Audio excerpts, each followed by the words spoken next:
The New York Mets lost on Wednesday night, and at the hand of one of their former players, Marcus Stroman was absolutely brilliant, pitching 8 strong innings for the Cubs and delivering a victory. Should the Mets consider reuniting with Marcus Stroman at the trade deadline? Sounds crazy, but I'll tell you why it might not be on today's edition of Locked On Mets. You are Locked On Mets, your daily New York Mets podcast. Part of the Locked On Podcast Network, your team every day.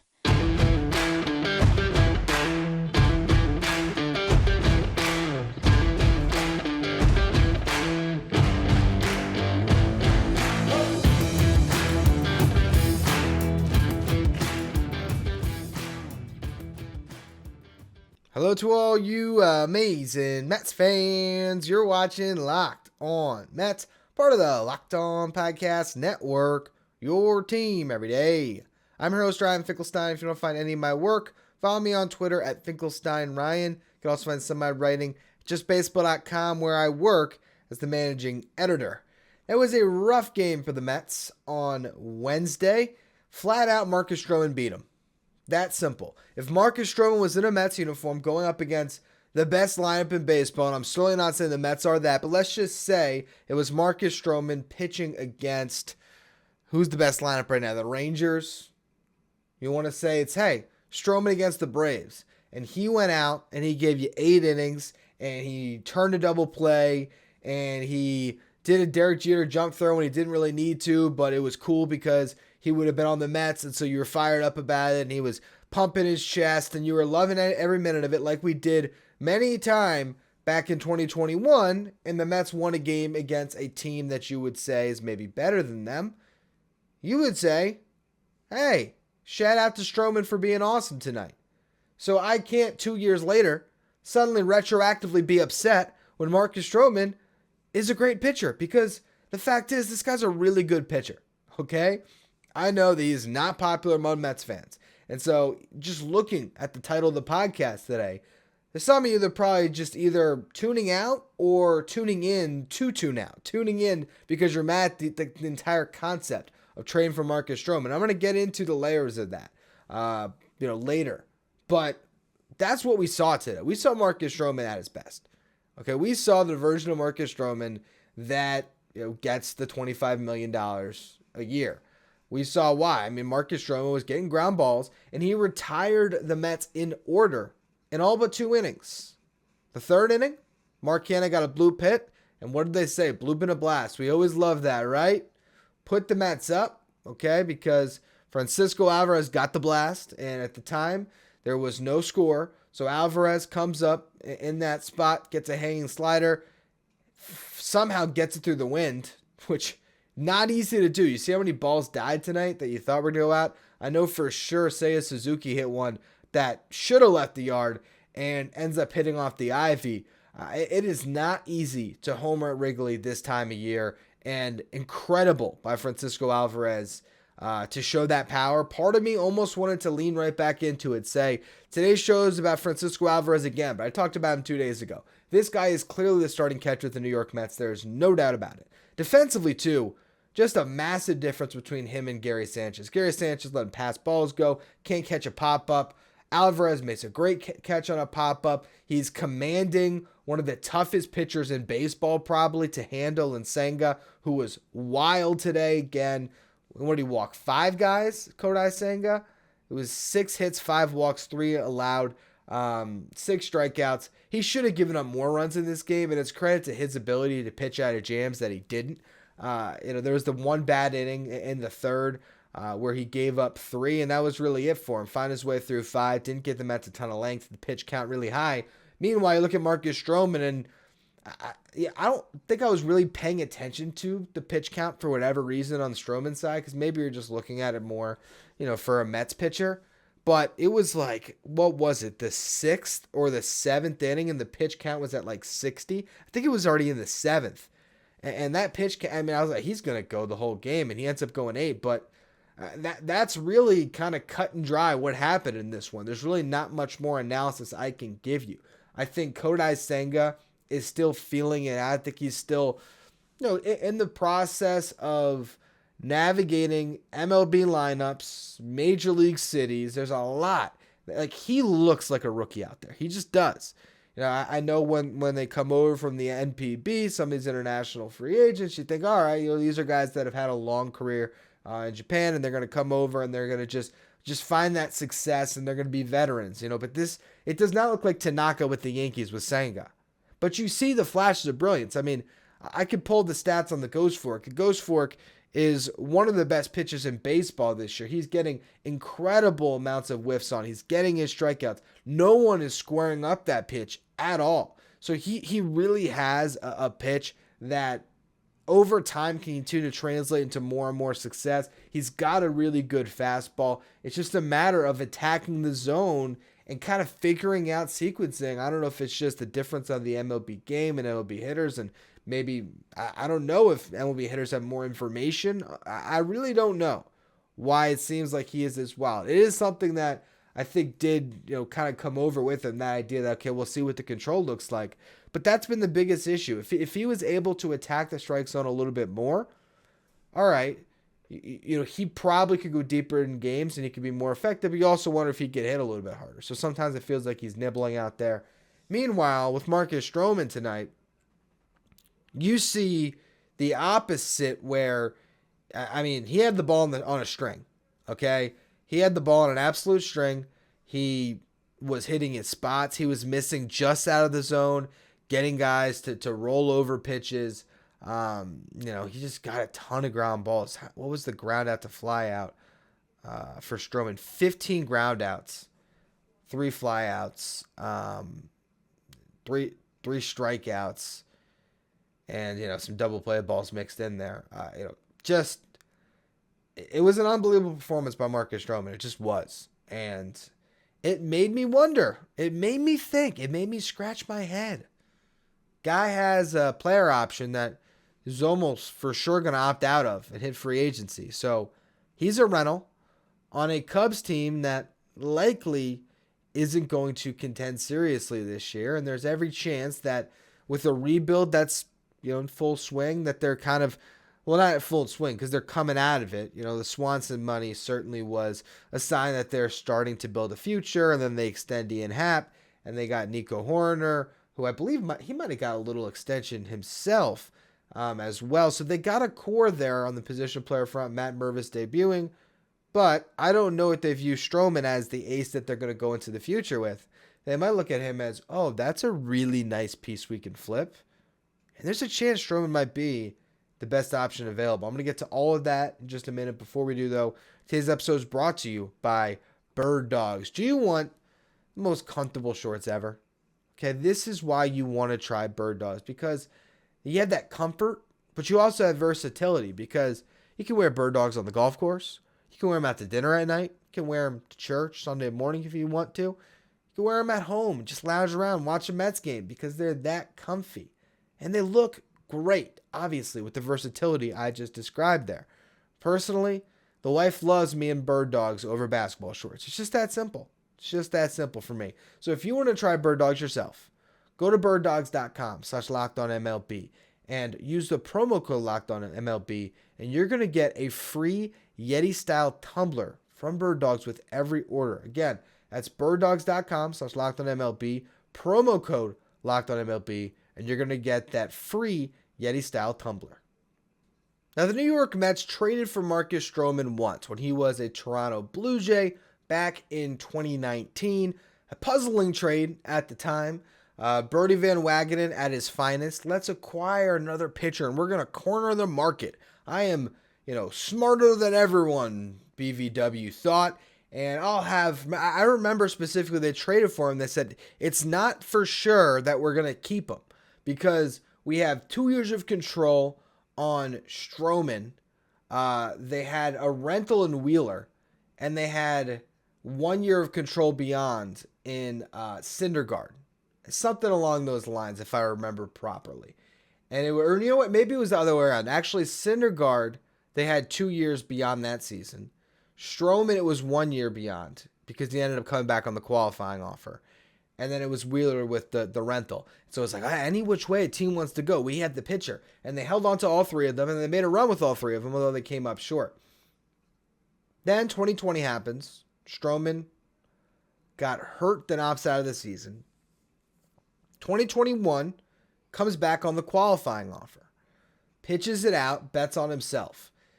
With the Mets, 2021, 33 starts, 3.02 ERA across 179 innings pitched. He was awesome. Absolutely awesome that season. Consistent.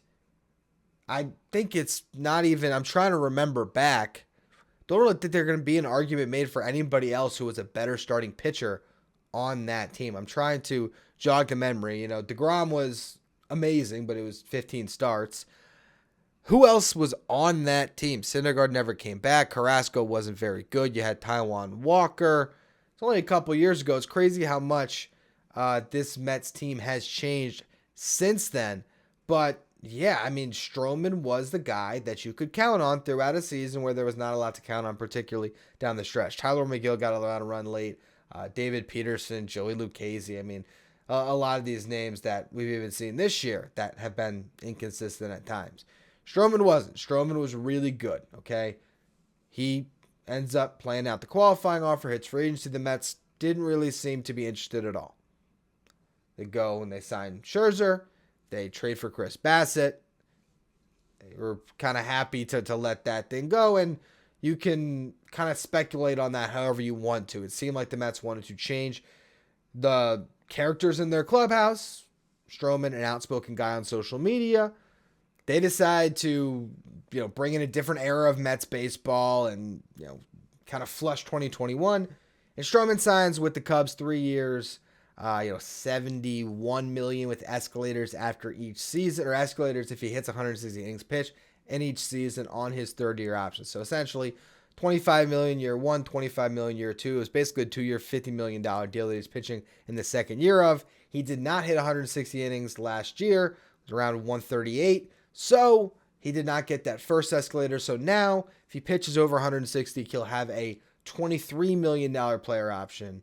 If he doesn't hit 160, he'll have a $21 million player option, and he can either exercise that or test free agency again. Now, looking at what he's done with the Cubs last season, first 9 starts, I remember he struggled. I remember Mets fans being happy about it because that's what Mets fans can do when a guy leaves. You root for their, lack of performance. So the Mets were right on a free agent decision. It's a little bit weird, but I understand it's kind of a natural inclination. So I remember that start of the year where people were kind of celebrating that, oh, wow, Stroman's got an ERA over 5. Well, what happened last year, if you really dive into his season, 9 starts in, he gave up 9 runs in, I think, the 9th start. And he had a shoulder injury that he got on the IL with, and he had COVID at one point. And there's some quotes from David Ross basically saying he wasn't right coming off COVID, and then he had the shoulder thing. Comes back July, across 16 starts down the stretch, pitched to a 2.56 ERA, got the home run per 9 at 0.79, so really keeping the ball in the yard, and really showcased the same type of pitcher that he was the year prior. 11 starts so far this season, 2.95 ERA. He has pitched 64 innings, still home run per 9 at 0.70. It's a ground ball pitcher that continues to keep the ball right there on the ground, who finds a lot of success, who pitches pretty deep into games, who, is just a quality starting pitcher. And when I look at the free agent market, or not the free agent market, the trade market at the deadline this year, and I scan if the Mets needed a pitcher, where would they go to? I ultimately come to the conclusion that there's not a lot out there and they might have to stay internal unless they trade for a guy like Stroman or there's a couple other names. So what I want to do is I want to explore those names and see if I could take some Mets fans who read the title of the podcast today and were way out on this crazy idea, and if I can soften you to it a little bit. Before we get to that, today's episode is brought to you by RocketMoney. Try it free for 30 days, just enough time to try it. That's what they tell you, and then you completely forget about it. 80% of people forget the subscriptions that they sign up for. You could be wasting money and not even realizing it, and that's where Rocket Money comes in to help you find those forgotten subscriptions so you can stop paying for the ones you don't use. Most Americans think they spend $80 a month on subscriptions, but in reality, that number is closer to $200. If you don't know exactly how much money you're spending every month, you need Rocket Money. Rocket Money is a personal finance app that finds and cancels your unwanted subscriptions, monitors your spending, and helps you lower your bills all in one place. Over 3 million people have used Rocket Money, saving the average person up to $720 a year. Stop throwing your money away, cancel unwanted subscriptions, and manage your expenses the easy way by going to rocketmoney.com/lockedonmlb. That's rocketmoney.com/lockedonmlb. rocketmoney.com/lockedonmlb. The Mets play the Cubs again tonight, 7:40 Eastern. Catch every pitch of the Mets' hometown broadcast with Sirius XM on the SXM app. Just search Mets. All right, so what pitchers could the Mets acquire at the trade deadline? Before I get to the names I pulled, let me just go through the teams that probably won't trade with the Mets or don't have a pitcher to offer. Start in your own division. Most teams aren't going to trade within the division. Braves, not happening for sure. Phillies, not happening for sure. Marlins, likely wouldn't happen. And what are they going to trade you outside of like a Johnny Cueto and he's been hurt? Not happening, right? Nationals, what do you have there that they really want? And any piece that they have figured out, like if they believe Josiah Gray is a good starter, they're building around that type of a pitcher. So you're not getting anyone from them. You go to the Central, Brewers, they're contending. They're in first. As much as I'd love to see Corbin Burnes on the Mets, I don't think that's happening now. The Pirates, are they going to give up their one good pitcher and Keller that they just developed? Doubt it.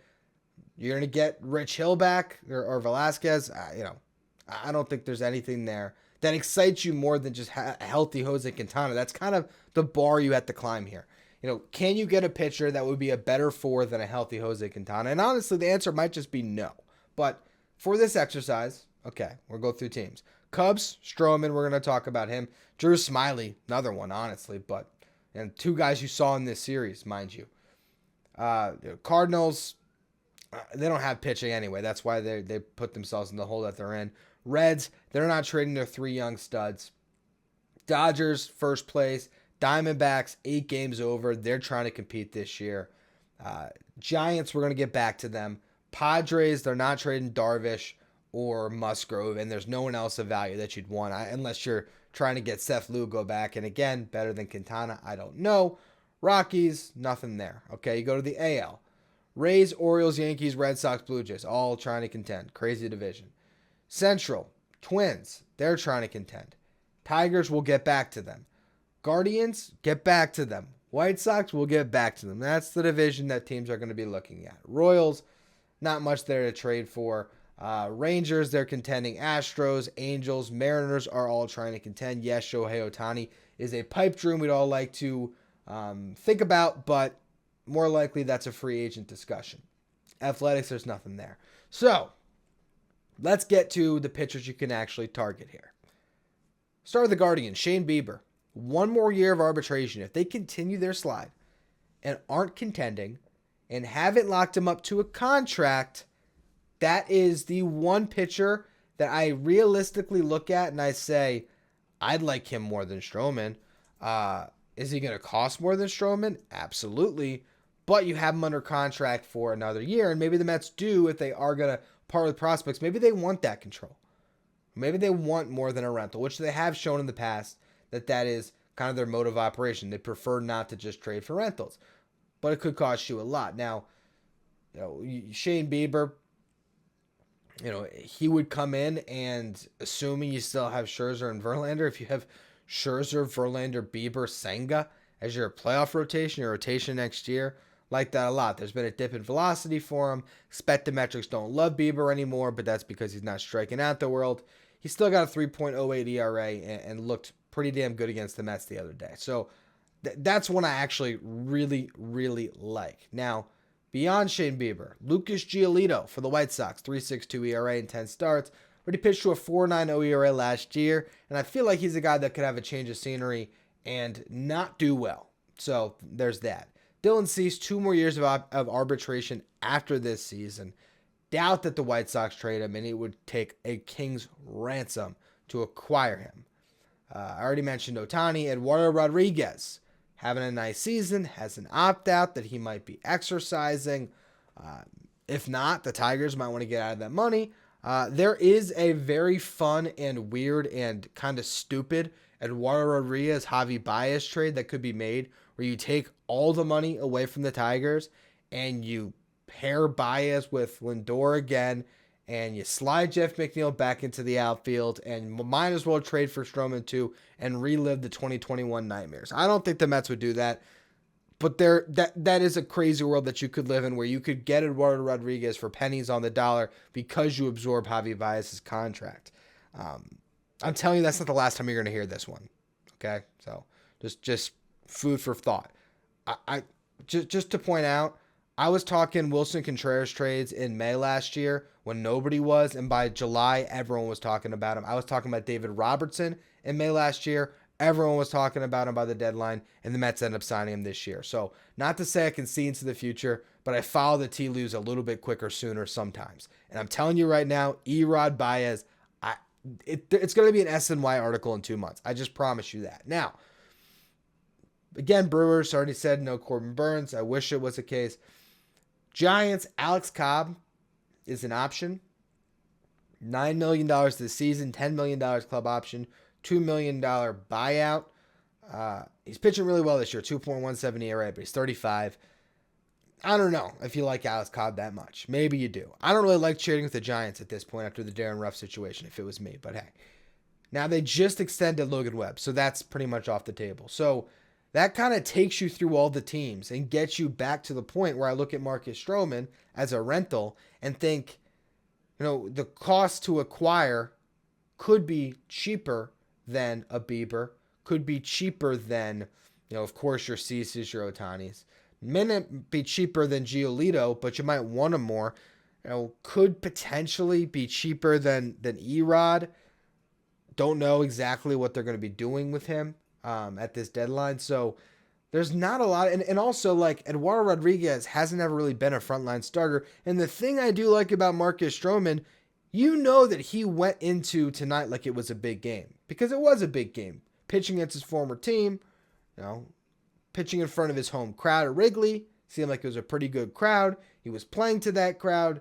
This is a guy that I feel like lives for the big moments and probably would be a decent playoff pitcher, especially as your 4. Where maybe if you did, have the benefit of a long playoff run and you had series over series, he'd probably have a couple clunkers in there where he might get pulled in the 4th inning sometimes, but he also might have a start where you had to go to him, in whatever game it is, in let's just say you had to go through the wild card round and game 1 of the NLDS to get things started right, and he gives you what he just gave the Cubs against the Mets and wins you a game.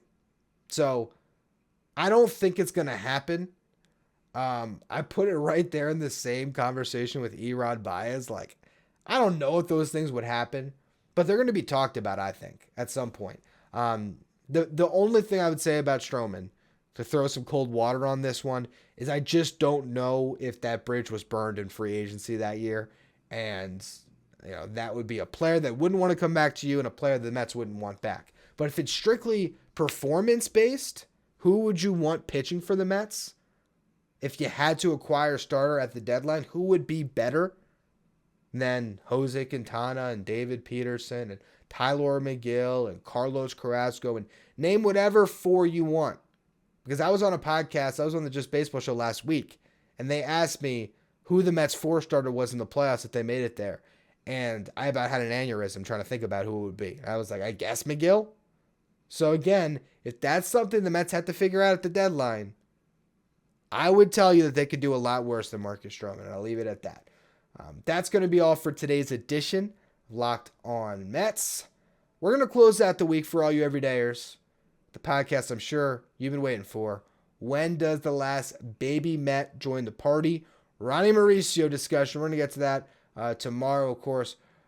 Close out this series against the Cubs to discuss if the Mets are able to get one and preview what lies ahead. So make sure you check out Friday's show. As always, thank you for listening. Make sure you follow, rate, and review wherever you get your podcasts. Make sure you follow me on Twitter, @FinkelsteinRyan. Follow the show, at Locked On Mets. Thank you for making Locked On Mets first listen every day. Now for your second listen, check out Locked On MLB. Paul Francis Sullivan has you covered with everything going on in Major League Baseball. Follow Locked On MLB wherever you get podcasts.